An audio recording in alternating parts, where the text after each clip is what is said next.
Hey guys, Disjointed Magic here, and if you didn't see my last video about the whole Challenger deck thing, you're like, what is that? Watch the video. Otherwise, I'll catch you up. Basically, they're killing off Duel Decks and replacing them with Challenger decks, which is funny because those are not remotely the same product. So Duel Decks, the problem was, like, they were a wonderful value. Everybody loved them. Usually, if you break them apart, you got like $60, and it's only like, what, $20 MSRP. That's kind of cool, but they weren't standard legal, but they were sold at the same time with the same theme and same artwork as some standard sets, which was confusing and stupid. So, I mean, as a product, it didn't fit into any format because it wasn't competitive enough for Modern, not even close. It wasn't a Commander deck, and it wasn't standard legal. So you would just buy it to buy it if you wanted a deck to play with and didn't care about rules, I guess. So nothing wrong with that. It's just, wouldn't they want a product that appeals to a wider group of people because then they'll get more sales? So they thought, okay, we need like a 100% just off-the-shelf standard deck where you can just buy it and play with it, which I believe is what Yu-Gi-Oh! Does quite often, actually. But Planeswalker decks aren't terribly competitive. They're very slow, very high cost. I mean, they're very, to the point and calculated, but they're only really meant to play against each other, and they will get just destroyed at FNM if you don't upgrade them. Which, learning to upgrade your deck is a lot easier than learning to build a deck from scratch, I guess, so that's kind of cool. And, like I said, after the boosters, you're practically paying like $0 for the damn deck, so it really was a great product. But, yeah, if people just go to FNM and just lose and lose and lose and lose, and then they see a bunch of, douchebag net deckers with these, hyper-powerful tournament-grade decks, they ain't coming back to FNM. So what they wanted to do is sell a more powerful version of the Planeswalker decks, and that's what they made, and they cost about double. So the Challenger decks are coming out. There's going to be 4 at a time every time they're released, and they're straight-up 60-card plus 15-card sideboard, not even messing around. So that's the situation, and, there is so much more to this that I had to make a follow-up video. So the first thing is they just simply cannot be what they said they are, which I'm trying to find the exact quote, but basically they're saying they're going to be based off of successful and popular Pro Tour and Grand Prix standard decks. Yeah, I just found the quote. That's literally word for word what they said. I mean, they're going on and on. Oh, these decks are designed by seasoned pros, and it's by our entire play design team, and they're based off tournament decks. We didn't pull many punches. Now, they didn't say any, they said many. Here's why they said many, if you're curious. They're $30 MSRP, $29.99, whatever. I think that means they're about $17 at the distributor level, maybe a little bit lower. So that is what it costs for single sellers to open them. So they just can't put value in it. They can't just take a $100, $200, $300 deck off of the tournament results from the Pro Tour and just sell it for that, for basically $16, $17. They can't do that. No, seriously, they can't do it. I'm not going to let them. If they try, I'm going to cast disallow. Here's why, okay? You can't take 8 really expensive dual lands, 4, basically spell lands, but they're activated ability lands. Deserts, we'll call them. How about that? And 4 Scarab Gods, and sell that for $16. Can't do that. Can't do it. Cannot do it. It will ruin the game forever. It will take a box EV and make it about $30. All the most powerful cards, the most sought after, the most played by the widest amount of people go up in price because, demand. I mean, this is how it works. And then a lot of the most popular expensive cards show up at the Pro Tour and the Grand Prix. So if they release 4 different decks that are based on those decks, you can't put the cards in there. That's all of the value from multiple different sets. Okay, you can't just print off an extra million Scarab Gods. Now, the other thing they said is that these decks will feature, quote, many rares, so they're trying to make it look like good value by stuffing rares into it. And also, I mean, the rares tend to be more powerful, so if you're going to print a powerful deck, you're just going to end up with more rares. But they also said at least 2 mythics. Doesn't matter if the deck needs it or not, just so that you think you're getting something for your money, and so that in some cases you are, they threw in at least 2 distinct mythics. Well, you aren't getting value because anything that they put in there is going to get devalued down to basically nothing, so that's fun. So they obviously just took a whole bunch of decks from, we'll just say the Pro Tour or whatever, the last Pro Tour, and if they were to bring these out with Rivals of Ixalan, which I'm not sure if they are or not. Oh, no, it looks like they're not. It says April 6th. So I think that's the release of M18 it'll be at the time. That's when they'll be dropping the Challenger decks on us, and they'll probably be based on, the Rivals of Ixalan Pro Tour, basically. So what they'll have to do to get it to $30 is basically just strip out all the money, which You know, like you can't just take a $15 card out of a deck and be like, no, it works just fine. You know, take out like the most powerful vehicle and drop in like a kind of okay vehicle in its place. You can't just take Panharmonicon out of a deck at the time, I'll say, because it's a lot cheaper now, and just be like, no, it's good. You don't need to double the ETBs, which that's literally what those decks did. Now, you absolutely can cripple the mana base, no problem there, and I mentioned that in the first video. So basically, if you just took out all the really good check lands, like single check lands, and instead just did, I don't know, like basically come in tapped lands from like the Planeswalker decks and the Welcome decks, just straight up, you know, garbage 25-cent lands, it would set you back a turn. But other than that, you're good. You got the same powerful deck. But they'd have to take out like the $15 mythics, the $10 rares, all that, because if they don't, they're going to prevent everybody else from wanting to buy a booster box. If you took all the top cards and devalued them, then nobody wants the booster box because it isn't worth a damn thing. And then single sellers won't open them because every time they open them, they'll lose money 3-1, which will kind of ironically stop the supply of singles.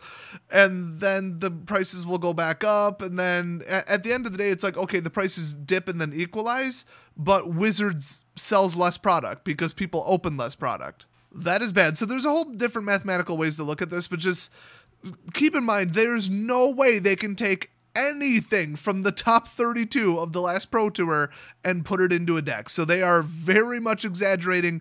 They're going to strip it down to the point where it vaguely resembles its original. Or I have a theory about what they're really going to do. What I've always said they should do, and this is what I recommend people who are new to the game do manually, even if it wasn't a product, is take one of the gimme mechanics and just do it. You go to Kaladesh and A3 Volt, you look at all the cards, and you're like, well, here's the deck that clearly they indicated somebody should build, because it's just so obviously synergistic, and it like kicks you in the face. It's so obvious. White-red vehicles with dwarf pilots, and a whole bunch of piloting stuff, and then a bunch of vehicles. Just real simple. The deck just screams to be built. It's so obvious. Right now, Dinosaur Ramp, there's like 2 ways to build it. And that's it. Because just think about the number of dinosaurs. They're all color limited. So once you pick 2 colors, then you're stuck with that. So you've got like the cost reducers and then the natural rampers. And that's like the only way to build the deck, really. Eldritch Moon, are you kidding me? Werewolf flips. I mean, just make that a deck. Like, it's so obvious. Werewolves and flips. And then all other werewolves get this. And all other werewolves get that. BFZ, Black White Vampire Allies, the deck builds itself. There's really 1 or 2 different ways to build the deck if you want it to be powerful, and then there's no other card support to add to it. I mean, Delirium, it's almost like every time they make a mechanic, there's a really obvious way to build it, and then usually there's a not so obvious way to build it, and that's what goes to the tournaments. Like these really creative, interesting mixes. Pirate Treasure Ramp, that's the most obvious deck in the world right now. Merfolk, I mean, how many different ways are there to build Merfolk right now? 1? Maybe 2? So I've always thought if they're going to make it that obvious, like how to build the Merfolk tribal, because there's only so many Merfolk and some of them suck, so you just reject them, you come up with one deck. Everybody could just make the deck list in their head. It's not even net decking. It's just like, there it is. So why doesn't Wizards sell it that way and just save people the trouble? And then instead of, money going heavily into single sellers, money will go pretty much straight to Wizards, I guess. Although the single sellers will probably just carry thousands of copies of the Challenger decks, and it's all money anyway. And now remember, the Planeswalker decks kind of are this. I mean, they don't commonly come up with their own tactics. So I think what they're going to be is just souped up mechanic decks. Just these obvious tribal and mechanic synergy decks. And so the whole, Pro Tour, Grand Prix, seasoned pros, the power, the mythics. I think they're just going to be like, okay, black-white vampires or mono-white vampires or mono-black vampires or whatever people are actually doing well with online and at the Pro Tour. Okay, that's the one we'll put in, and just build like a watered-down version with like Mavrin Fane, because he's like $2.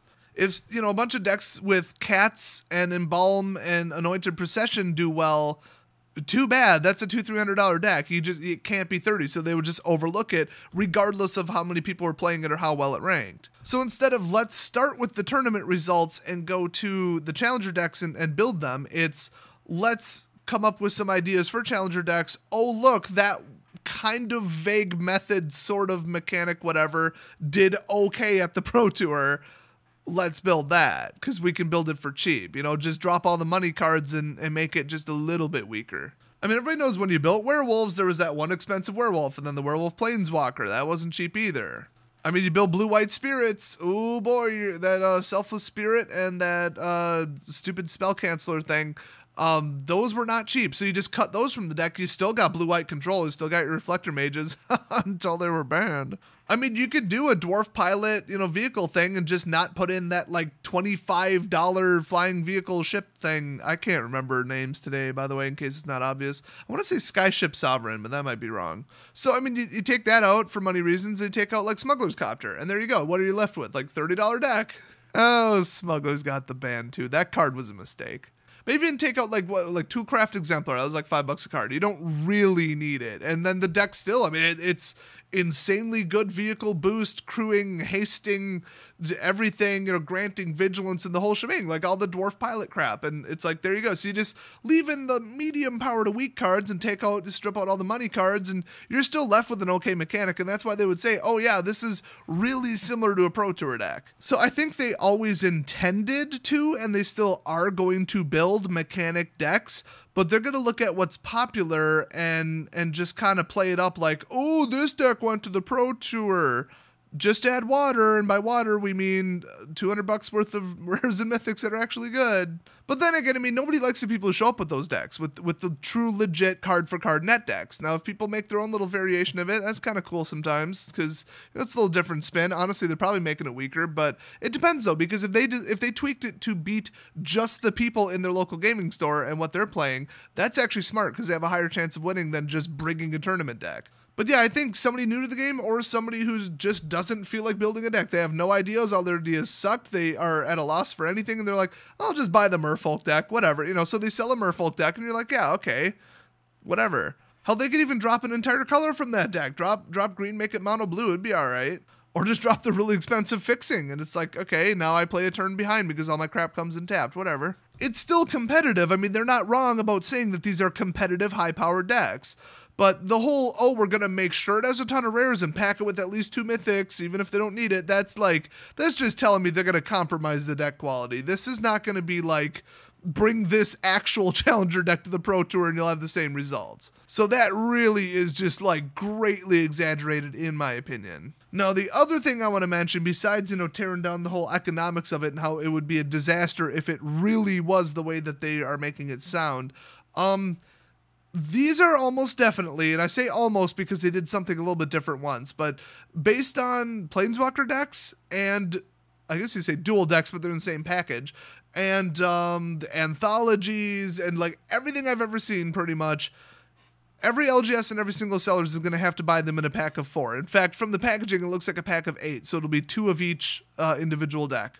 If there's one that really contains money, which, is that $130 Commander 2016 deck? I think it's Atraxa or whatever's on the front of it. Yeah, that was worth almost more than the whole damn set, but then for every Atraxa deck, you had to buy the other 4 because they come in a pack together. You cannot go to your distributor level and say, just send me this one deck. That isn't how Wizards prints them. In my opinion, it should be, because every gaming store is like, oh, I have, for Commander 2017, a bunch of these 2 decks left in stock, but I'm sold out of these because they're more powerful and people want them and they're more valuable. Can you send me just these? Oh yeah, as long as you want more of the ones that you already can't sell. Oh, thanks, Wizards. Actually, cancel my order because screw you. If you don't want to give me what I need to restock my store, then I'm just not going to sell your products, which is exactly what we all do. So let's say they put, 4 really damn good dual lands in it and 1 Scarab God or something in one deck. Just one deck. So one deck's got $70 worth of cards in it. Well, great. The other 3 better be spectacular too, because every time you order one, you gotta order the other 3. That alone is going to mess this up, okay? You can't just say, oh, they put this card in there, it's going to drive it down, and then the other 3 decks suck and nobody wants them, because that's like a boat anchor that's going to keep people from ordering just that one valuable deck, and people just won't be able to restock it. I mean, if you can't move the other decks and they're $18 a piece, that's 18 times 3 to make up for a deck that's worth maybe triple. That's a wash. So if they put really good, really sought after, really expensive, high value cards in one deck, that's not good enough. Now, if they put it in 2 decks, now we're at something. 3 decks, oh my god, and 4, like, forget it. They'll just sell like crazy, and yeah, it will drive down the prices just due to volume. So just keep that little factor in mind. If they only make one good deck or they make a mistake and they thought the deck was cheap, but then by the time it's printed and on its way to the distributor, some of the cards shot way up and you got a $100 deck, it has to happen to more than one, otherwise it's just not going to work. Also, I think at least at first, Wizards is going to do a single wave print run, which means that they run them off once, they estimate how well they're going to sell, and that's that. The opposite is print to demand, and they very rarely tell anybody what it is. I usually got to like basically try to get the information out of my distributor about it. Is there a second wave coming? Is there not? And half the time they don't know. So I think standard products, it's like they're going to keep selling standard until it runs out. If it's selling well, they'll run off even more. And if it's selling kind of okay, they'll just run off a little bit for the second and third waves. Everybody heard about like Journey into Nyx, I believe it was, which they had to stop the second wave early and cut it short. Like they stopped the print run early because it was print to demand and there was no demand.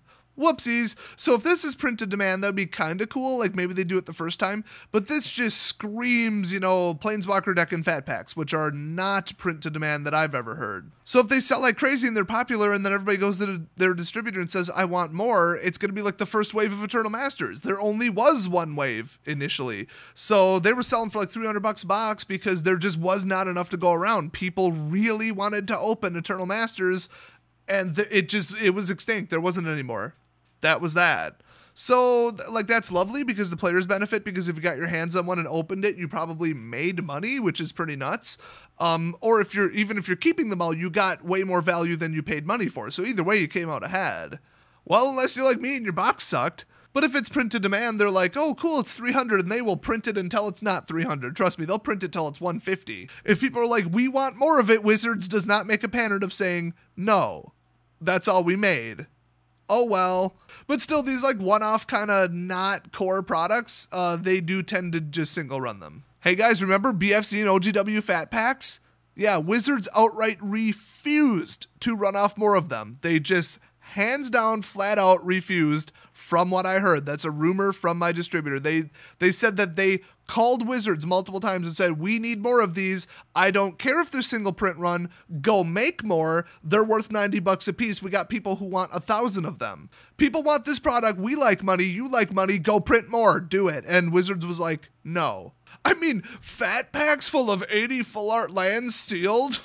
Who wants that? The real idiocy is that they didn't fix it for OGW. They didn't fix it. They didn't double or triple the number of fat packs as far as I heard, and they didn't change it to be a print-to-demand product. Wizards, are you freaking stupid? Seriously, do they just, are they cosplaying Nintendo? They're pretending to be Nintendo where everybody's like, we want your product. Where the hell is the Nintendo Wii's? And they're like, oh, we made a couple more. Screw you. Go buy it on eBay for $400, you rich bastard. Oh, the NES Classics are popular? Well, that's a shame because we don't have any more. And there's never going to be any more.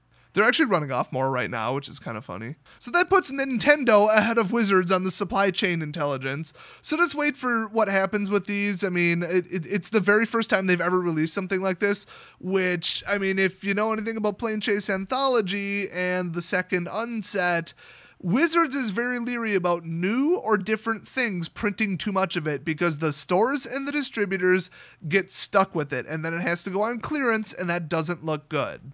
Everybody loses then because the market is saturated with the cards. The cards are worth less over time because too many were printed. Sealed product is sitting on the shelves and nobody wants it. Stores are cutting their orders. It's just bad. So they'd rather short it than print too much of it. So if these are popular, watch for them to kind of hit $40-50 on eBay, which I think might happen to at least 2 of them. That is my prediction. But I stand by my original prediction to also say that they are going to water these down to the point where you won't even be able to recognize them. And like I said, it's not going to be, let's take a Pro Tour deck and try and cut costs a little bit, or cut card values, I should say. It's going to be, hey, we have these 16 candidate decks that are all the major core synergies. oh, look, these kind of did okay at a tour. Let's pretend it's that and release it even though all the good cards are gone. If that's not what it is and they start printing $300 decks for $30, that'll be the end of the game. It will be game ending. It will collapse the entire market of singles, sealed everything. It'll put stores out of business. Like, I cannot understate how much damage that would do to the MTG economy.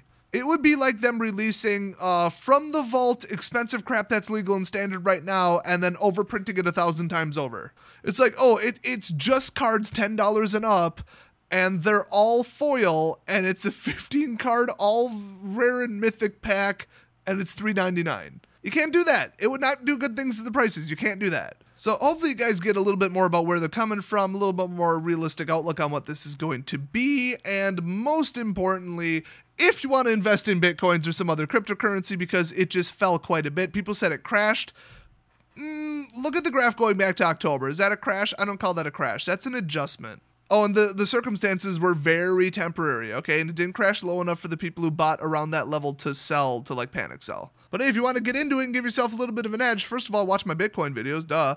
And also, check out the link in the description to Coinbase. If you use that link, I will get $10 and you will get $10 if you buy $100 or more worth of any cryptocurrency of any type. So yeah, starting with a 10% margin, like you're already ahead 10% before you do anything, that's a pretty good way to invest in crypto. Let me just throw that out there. And I'm plugging this now in videos that aren't about Bitcoin because I'm getting a lot of referral bonuses. Hey, I ain't going to beat around the bush. It's making me money, so I'm going to plug it a whole bunch. But also, I believe in it. I personally use Coinbase. Kraken is a bunch of douchebags. Don't even go near them. And Bittrex is having some problems right now, to put it simply. Coinbase is like the most established exchange in the world, basically. Like, nobody can even touch them on like size or reliability, customer support, anything. So, like, I'd be plugging them even if they weren't paying me to. Whenever somebody says, where should I start? Coinbase. The answer is always the same. Unless you want to trade more than 5 currencies, then Bittrex. Oh, here's a story about what happens when you sign up with, some never heard of it before 1-month-old exchange. They'll run off with your 30,000 Litecoins. They are solely responsible for me losing over $10 million. Don't use small exchanges with no history. Turns out it's not worth it. Yeah, they just kind of disappeared or got hacked or, ran off with everybody's money or something. They just basically lost my 30,000 Litecoins. Oh, guys, my math was wrong. It's only $8.1 million in today's prices. But last week it was $10 million. So the moral of the story is sign up for Coinbase. And seriously, like, no joke. Like, if you were to put like $100, which would be then $110 into, I'd say Litecoin would be my pick right now. And then just leave it sit there for a month. There's a pretty good chance to make a 20% return on that, okay? Compare that to your bank's certified deposits. Yeah, pretty good bet right specifically now that pretty much every crypto lost 25% in like 2 days. This is basically the only chance you're getting to rebuy at a reasonable price, in my opinion, and then things are just going to upswing. But of course, don't invest with more than you can afford to lose, but lose is kind of a relative term because, like, do you guys know how much money it would take to cut the price in half? It's in the billions scale, okay? People aren't going to sell off that much without a damn good reason. And even in that case, you get 50% of your initial investment back. There's no zero. There's no, a penny stock and the company went under. You got zero then. So that's why I like it. And currently, my Bitcoin miners are making me $1,400 per month, approximately. So I made the right choice. If you're interested, check it out. If you have any questions at all about Bitcoins or crypto, leave it in the comment section below. Might get flagged those, or just send me a message. And also, if you support me at any tier on Patreon, you can see the post with the link to my Discord, I guess we'll say channel? I don't know, server, account, chat room, I don't know. Clearly, you'd be helping me test it because I don't know what the hell I'm doing on Discord, so that's fun for everybody. But I do have 2 channels. One's called Main and one is called Tactical Meme Bunker. Take a guess which one's more popular. And yeah, I'm just having basically Patreons only for now. I'm not going to keep it that way. They're just helping me test it. So watch for a public Discord link within a week or 2. But for now, if you do support me on Patreon, go log in and look for that post and then join if you want to come join the craziness. And apparently I'll remote in and fix your computer too at like 2 a.m. Seriously, it's basically Desolator Tech Support right now. I might change the Discord channel's name. So that's it for all the news and tacked on crap and sponsorships at the end here. Thanks for watching, and I'll see you guys next video.